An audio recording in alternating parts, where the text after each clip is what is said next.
नमस्कार दोस्तों, स्वागत है एक बार फिर से चैनल में। दोस्तों GSTR 9 भरने का टाइम वैसे आपको पता है कि आ चुका है। बहुत ही कम समय बाकी है। नवंबर का महीना चल रहा है और दिसंबर 31 से पहले हमें 23-24 फाइनेंशियल ईयर के लिए अपना 9 और 9C भर देना है।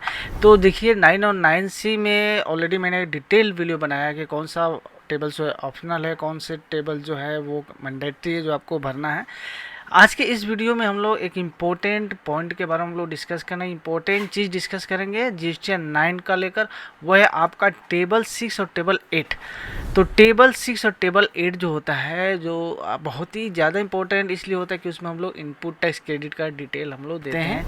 टेबल 6 क्या होता है, जो हम लोग पूरे साल में GSTR 3B के थ्रू इनपुट टैक्स क्रेडिट लेते हैं उसमें हम लोग भरते हैं।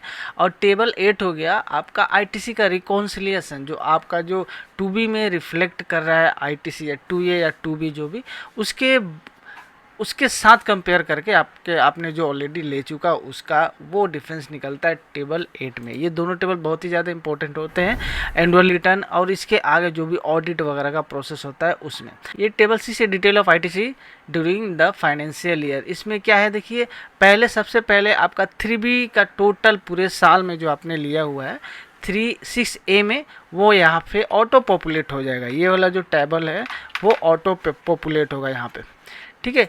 ये क्या है, total amount of input tax credit already taken in your 3B during the financial year 23-24। यहाँ पे ऑलरेडी यहाँ पे आ जाएगा वो पॉपुलेट करके।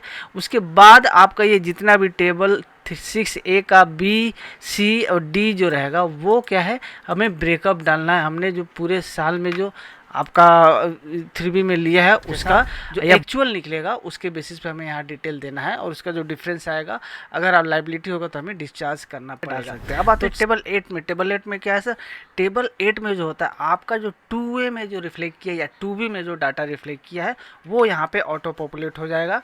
यहाँ पे ऑटो पॉपुलेट होने के बाद आपका नीचे में जो रहेगा वो रहेगा ऊपर में जो हम लोग ऑलरेडी टेबल 6 में दिए हैं उसका ऑटो पॉपुलेशन यहाँ पे आ जाएगा टेबल 6B और 6S, ठीक है। उसके बाद अपना यहाँ पे डिफरेंस ऑटोमेटिकली वो निकल के आ जाएगा। ये रिकॉन्सिलिएशन का टेबल है। बेसिकली जो डिफरेंस होगा वो आपको जस्टिफाई करके रख लेना होगा, उसका रीजंस फाइंड आउट करके रख लेना होगा और आगे फ्यूचर में जिसका आप यूज़ कर पाएंगे, ऑडिट वगैरह जब भी हो तो आप इसका जस्टिफिकेशन दे पाए कि डिफरेंस क्या है। तो ये टेबल 6 और टेबल 8 जो है बहुत ही ज़्यादा इंपॉर्टेंट है। अगर GSTR 9 annual return GSTR 9C आप किसी भी फाइनेंशियल का भर रहे हैं तो टेबल 6 और टेबल 8 बहुत ही ध्यान से भरिएगा, प्रॉपर तरीके से वर्किंग करके भरिएगा। और जो भी डिफरेंसेस हैं, जो भी अगर नोट आपको मिलता है, फाइंडिंग मिलती है, उसको आप नोट करके रखिएगा, जस्टिफिकेशन तैयार करके रखिएगा ताकि फ्यूचर में जब दरकार लगे तो उसका यूज़ आप कर पाए। आई होप आपको ये वीडियो यूजफुल लगी हो। लाइक से जरूर कर दीजिए, चैनल को सब्सक्राइब करना नहीं भूलिएगा, बेल आइकन कॉल पर सेट कर लीजिए रेगुलर ऐसे अपडेट के लिए। Thanks for watching.